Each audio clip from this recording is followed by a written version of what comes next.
ఎందుకు ఖరాబ్ చేస్తున్నామని కదా ప్రజలు అడిగేది. దాన్ని ఎందుకు ఖరాబ్ చేస్తున్నామని కదా పిల్లలు కొట్లాడేది. అక్కడుండే జంతువులకు నోరు లేదు, నీ మంత్రులకు లేదా, నీ ఎమ్మెల్యేలకు లేదా, కనీసం ఒక్కరు మాట్లాడుతున్నారా? ఒక్కరికన్నా కనీసం బాధ అనిపిస్తలేదా? నెమళ్ళు అరుస్తుంటే, ఆ పశువులు పక్షులు గోల చేస్తుంటే, మా గూడు జరగొట్టద్దని ఏడుస్తుంటే, ఒక్కలకు కూడా మానవత్వం ఉన్నవాడికి దేశం మొత్తం వినబడుతుంది, కానీ మీకు వినబట్టలేదా? అందుకే నేను రేవంత్ రెడ్డి గారికి చెప్పేది, పిల్లలు అడుగుతున్నారాడా ఏ యూనివర్సిటీ హే రియల్ ఎస్టేట్ నహి అని చెప్పి నినాదాలు ఇస్తున్నారు. ఇక మళ్ళీ దాని మీద ప్రెస్ మీట్లు, ఇష్టం వచ్చినట్టు తిట్లు, మేము అవన్నీ చెప్పడానికి నేను రాలేదు. నేను ఇవాళ సూటిగా స్పష్టంగా ఒకటే విషయం చెప్తా ఉన్నా, మళ్ళీ మమ్మల్ని ఎవరు కూడా తప్పు పట్టవద్దని చెప్పి కూడా కోరుతా ఉన్నా. మేము మా పార్టీలో కూడా పెద్దలు కేసీఆర్ గారు నిన్న మొన్న మా పార్టీ సమావేశాలు జరుగుతూ ఉన్నాయి జిల్లాల వారీగా. అక్కడ కొంతమంది ముఖ్యుల్ని కేసీఆర్ గారు పిలిపించారు. హైదరాబాద్ సంబంధించి, రంగారెడ్డి జిల్లా సంబంధించి, రాష్ట్రానికి సంబంధించి ముఖ్యులను పిలిచారు.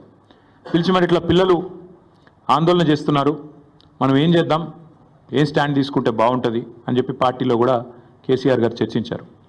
చర్చించిన తర్వాత మేమందరం ఒక నిర్ణయం తీసుకున్నాం. ఆ నిర్ణయాన్ని చెప్పడానికే ప్రత్యేకంగా ఈరోజు ఈ ప్రెస్ మీట్ పెట్టడం జరిగింది. మేము అనుకున్నది ఏంటి అంటే, హైదరాబాద్లో ఈరోజు కాదు, మీరు ఒక్కసారి మా ట్రాక్ రికార్డ్ చూస్తే కూడా మేమేదో కొత్తగా ఇవాళ పర్యావరణ ప్రేమికులు కాలేదు, కొత్తగా మేమేమి మాట్లాడడం లేదు. హైదరాబాద్కి మా ప్రభుత్వం ఉన్నప్పుడు మేము చేసిన ఎఫర్ట్స్ వల్ల ప్రపంచంలో ప్యారిస్, బొగోటా లాంటి నగరాలను తలదన్ని గ్రీన్ సిటీ అవార్డు కూడా 2022లో మన ప్రభుత్వం ఆనాడు హైదరాబాద్ సిటీకి సాధించి పెట్టింది. హరిత విప్లవాన్ని సృష్టించింది తెలంగాణ అని చెప్పి ఆనాడు జాతీయ అంతర్జాతీయ media green revolution mission Kakatiya అనండి, హరితహారం లాంటి కార్యక్రమం నుండి దానివల్ల అద్భుతాలు సృష్టించిన తెలంగాణ అని చెప్పి మరి ఆనాడు జాతీయ అంతర్జాతీయ సంస్థలు రాశాయి. ఇది మీ ప్రభుత్వ రిపోర్టే, మాది కాదు. 7.7% గ్రీన్ కవర్ పెరిగింది కేసీఆర్ గారి ప్రభుత్వంలో అని చెప్పి ఫారెస్ట్ సర్వే ఆఫ్ ఇండియా ఇచ్చిన రిపోర్టు మీ ఎంసీఆర్హెచ్ఆర్డి వెబ్సైట్లో ఉంది, ముఖ్యమంత్రి గారు కావాలంటే చూసుకోవచ్చు.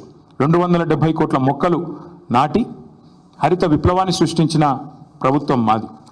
హైదరాబాద్, కొరియాలో జరిగిన ఒక అంతర్జాతీయ ఈవెంట్లో ప్యారిస్ని, బొగోటాని, మెహికోని వీటన్నిటిని కాదని ఆనాడు అంతర్జాతీయ అవార్డు గెలుచుకున్న సందర్భంగా జాతీయ పత్రికల్లో వచ్చిన వార్తలు.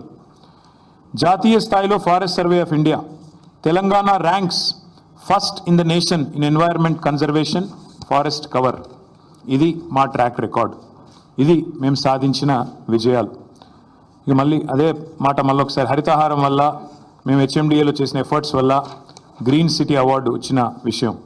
అదే మాదిరిగా ఇక ఇది డేటా. ఒక 10 ఏళ్లలో భారతదేశంలో ఏ నగరంలో గ్రీన్ కవర్ పెరిగింది అంటే మెట్రోస్లో. ఇది data, times of India report. ఇది డేటా చూడండి. బొంబాయి, ఢిల్లీ, చెన్నై, అదేవిధంగా కోల్కతా, బెంగళూరు, హైదరాబాద్ ఇవన్నిటిని కలిపి చూస్తే హైదరాబాద్లో అత్యధికంగా గ్రీన్ కవర్ పెంచింది తెలంగాణ ప్రభుత్వం కేసీఆర్ గారి హయాంలో అని మరి జాతీయ స్థాయిలో వచ్చిన రిపోర్ట్స్. ఇక ఎంత పెరిగింది, ఎన్ని స్క్వేర్ కిలోమీటర్లు పెరిగింది తెలంగాణలో అంటే ఇదొక రిపోర్టు. ఇట్లా ఒకటి కాదు, నేను 100 చూపెడతాను. ఇది ఒక్క పిక్చర్ మీకు అన్ని విషయాలు చెప్తుంది. ఆ తర్వాత భారత ప్రభుత్వం చెప్పింది కూడా ఒక మాటలో చెప్తాను. This one picture will speak volumes. భారతదేశంలోని 28 రాష్ట్రాల్లో ఎక్కడ గ్రీన్ కవర్ పెరిగింది అంటే ఇగో this is Telangana and the growth, decadal growth of green cover in Telangana. ఇది భారత ప్రభుత్వం పార్లమెంట్లో ఇచ్చిన రెస్పాన్స్. 2021 జూలై 23 నాడు భారతదేశంలో ఏ సంవత్సరంలో ఎంత పెరిగింది గ్రీన్ కవర్, ఎంత పెరిగింది అడవి అంటే ఇది భారత ప్రభుత్వం 2021లో ఇచ్చిన రిపోర్టు. అత్యధికంగా తెలంగాణ రాష్ట్రంలో పెరిగింది అని పార్లమెంట్లో ఇచ్చిన సమాధానం. బయోడైవర్సిటీని తెలంగాణ ప్రభుత్వం ఎట్లా కాపాడుతుంది అని చెప్పి వచ్చిన వార్తలు. అన్నిటికీ మించి మేమేదో ఒక హైదరాబాద్లోనే చేయలేదు. తెలంగాణలో మా ప్రభుత్వం ఉన్నప్పుడు ప్రతి పల్లెలో పల్లె ప్రకృతి వనాలు పెట్టి, చిన్న పల్లె కూడా 19,472 పల్లె ప్రకృతి వనాలు పెట్టింది కేసీఆర్ గారు.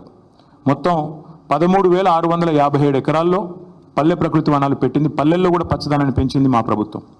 మండల స్థాయిలో 2011 బృహత్ ప్రకృతి వనాలు పెట్టింది. మొత్తం 6,298 ఎకరాల్లో ఆనాడు కేసీఆర్ గారి ప్రభుత్వం.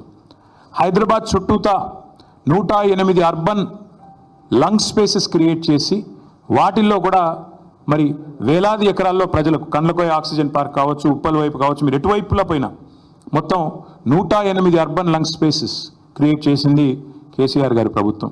అట్లాగే 1,00,000 పైచిలుకు పంచాయతీరాజ్ రహదారుల వెంబడ అవెన్యూ ప్లాంటేషన్ చేయడం జరిగింది.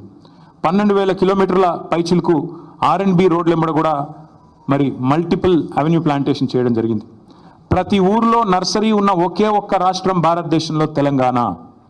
14,864 నర్సరీలు మున్సిపాలిటీలతో కలిపి, హైదరాబాద్తో కలిపి, ప్రతి ఊరితో కలిపితే దాదాపు 15,000 నర్సరీలు ఉన్న ఒకే ఒక్క రాష్ట్రం తెలంగాణ. 270 కోట్ల మొక్కలు పెట్టిన ఒకే ఒక్క రాష్ట్రం Telangana. That is our commitment. మాకేదో కొత్తగా ఈరోజు ఎన్వైర్న్మెంట్ గురించి మాకు ఎవరి దగ్గర కితాబులు అవసరం లేదు. ఇదంతా ఎందుకు చెప్తా ఉన్నా అంటే, we have taken a decision as a party that 400 acres which this government is eyeing like a real estate broker, ఆ 400 ఎకరాలను ఎట్టి పరిస్థితుల్లో, ఇది కేసీఆర్ గారి మాట, మా పార్టీ మాట, మా పార్టీ తరఫున మేము మాటిస్తున్నాం, 3 ఏళ్లలో మేము ఖచ్చితంగా మళ్ళీ ప్రభుత్వంలోకి వస్తున్నాం.